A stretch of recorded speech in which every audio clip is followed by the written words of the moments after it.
Você está numa conversa importante. Pode ser uma entrevista, pode ser uma reunião, um encontro com alguém que importa. Você está dizendo as palavras certas, preparou o que ia falar, está se saindo bem. Mas a pessoa do outro lado já formou uma opinião sobre você antes de você terminar a primeira frase. Não pelo que você disse, mas pelo que o seu corpo disse. E o mais assustador, você não sabia que estava dizendo nada. Existe uma pesquisa famosa do psicólogo Albert Mehrabian que sugere que numa comunicação com carga emocional, apenas 7% do impacto vem das palavras. O restante vem do tom de voz, da expressão facial e da postura, ou seja, do que o corpo inteiro está fazendo enquanto você fala. Agora imagina, você pode ter o argumento perfeito, a proposta mais bem elaborada, o discurso mais ensaiado e ainda assim perder a conversa, porque o seu corpo pode contradizer tudo isso. E hoje eu vou te mostrar os principais que o corpo manda sem você pedir. E claro, o que fazer com cada um deles. Não para parecer diferente do que você é, mas para que o seu corpo finalmente diga o que você quer dizer. Vamos começar pelo sinal mais poderoso de todos, o olhar. Existe um equívoco muito comum sobre o contato visual. As pessoas acham que manter o olhar significa encarar, ficar olhando fixo, sem piscar, mas não é isso. Contato visual, de verdade, é presença. É o olhar que diz: estou aqui, estou te ouvindo, você importa nessa conversa. E a ausência dele diz o oposto. Quando alguém desvia o olhar no momento exato que vai falar alguma coisa importante, o cérebro de quem ouve interpreta isso como dúvida. É como se a própria pessoa não acreditasse no que ela está falando. Mas tem um detalhe que quase ninguém sabe. O desvio mais prejudicial não acontece durante a fala. Acontece depois de uma afirmação importante. Quando você termina de dizer alguma coisa e imediatamente olha para baixo. Nessa hora, você transforma a sua declaração em um pedido de aprovação. Em vez de "essa é a minha proposta", o corpo disse "essa é a minha proposta, você acha que tá boa?". A regra prática é simples. Quando terminar de dizer algo que importa, sustenta o olhar por mais 2 segundos. Esses 2 segundos mudam tudo. Agora vamos falar sobre o sinal que as pessoas menos controlam. As mãos. Porque quando alguém está nervoso, as mãos elas entram em colapso. Ficam escondidas debaixo da mesa, dentro do bolso, cruzadas atrás do corpo. E isso é exatamente o oposto do que precisa acontecer. O cérebro humano associa mãos visíveis à transparência. Evolutivamente, quando você mostrava as mãos, estava sinalizando que não tinha arma, que não era ameaça, que podiam confiar em você. E esse instinto ainda existe em cada um de nós. Quando as mãos somem, a confiança cai, mesmo que você não perceba isso conscientemente. Mas tem outro erro tão comum quanto esse: o autotoque. Tocar o próprio rosto enquanto fala, cobrir a boca, coçar o pescoço. Esses gestos são o sistema nervoso buscando conforto sob pressão. E quem te ouve percebe, não necessariamente pensa, essa pessoa está nervosa, mas sente alguma coisa que não fecha. É uma desconfiança que não tem nome, mas que está lá.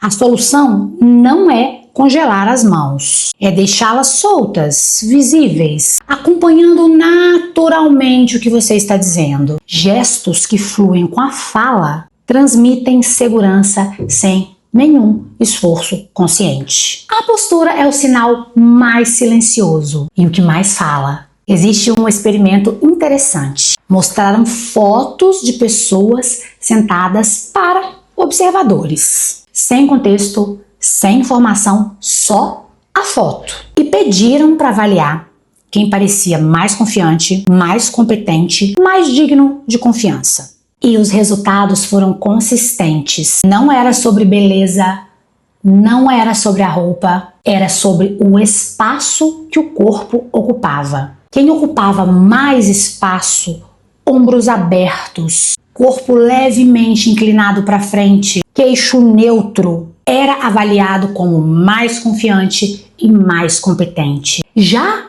quem encolhia, ombros curvados, corpo recuado, cabeça levemente abaixada, transmitia insegurança. E o mais revelador de tudo, a postura não muda só como os outros te veem, ela muda como você se sente. Estudos mostram que adotar uma postura aberta por apenas 2 minutos reduz os hormônios do estresse e aumentam a confiança. Seu corpo, ele não só comunica o que você sente, ele cria o que você sente. Agora esse é o bloco que mais surpreende as pessoas, porque todo mundo pensa que controla o próprio rosto, mas não controla. Existem o que os pesquisadores chamam de microexpressões. São expressões faciais que duram menos de 1/5 de segundo. Você não decide fazê-las, você não percebe que faz, mas quem está do outro lado capta.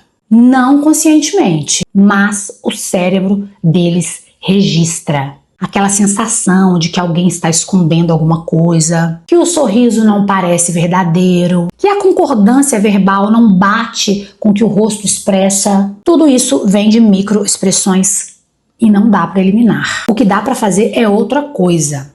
É trabalhar o seu estado interno. Porque quando o seu estado emocional é genuíno, o rosto acompanha automaticamente. A diferença entre um sorriso forçado e um sorriso verdadeiro está nos músculos ao redor dos olhos. O sorriso forçado, ele só move a boca. O sorriso verdadeiro, ele move o rosto inteiro. E todo mundo percebe a diferença. Mesmo quem não sabe está percebendo. Temos o Botox? Temos.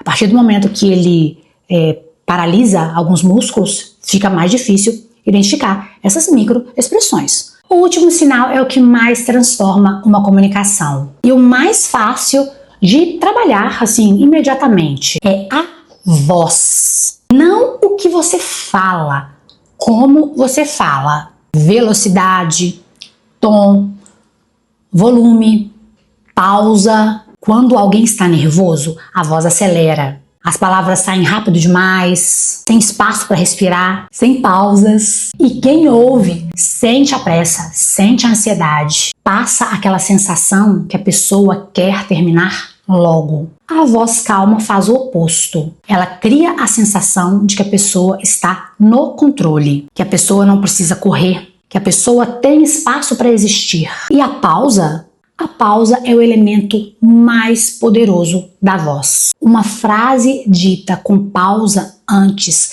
carrega um peso maior do que 10 frases ditas na sequência. Os comunicadores mais poderosos que já existiram, todos usavam a pausa como ferramenta, não como hesitação, como intenção. Quando você para antes de falar alguma coisa importante, você sinaliza que o que vem a seguir merece atenção e as pessoas instintivamente se preparam para ouvir.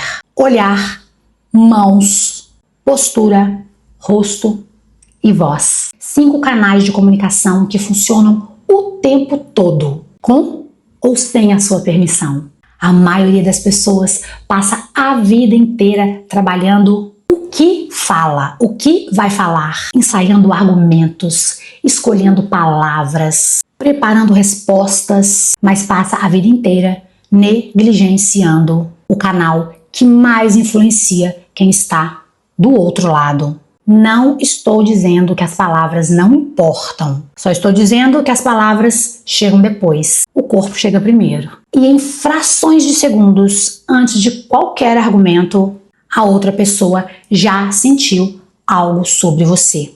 Confiança ou dúvida, presença ou ausência, abertura ou fechamento. E a boa notícia é que nada disso é fixo. Não é personalidade, não é dom, é comportamento. E comportamento pode ser observado, entendido e mudado. Se esse vídeo fez você pensar em alguma situação onde o seu corpo pode ter dito algo diferente do que você queria, me conta nos comentários. Qual dos 5 sinais você acha que mais te trai? E se você quer continuar aprofundando comunicação, presença e persuasão, se inscreve aqui no canal. Eu vou deixar um vídeo aqui para você aprofundar ainda mais no assunto. Vejo você lá e é isso, valeu!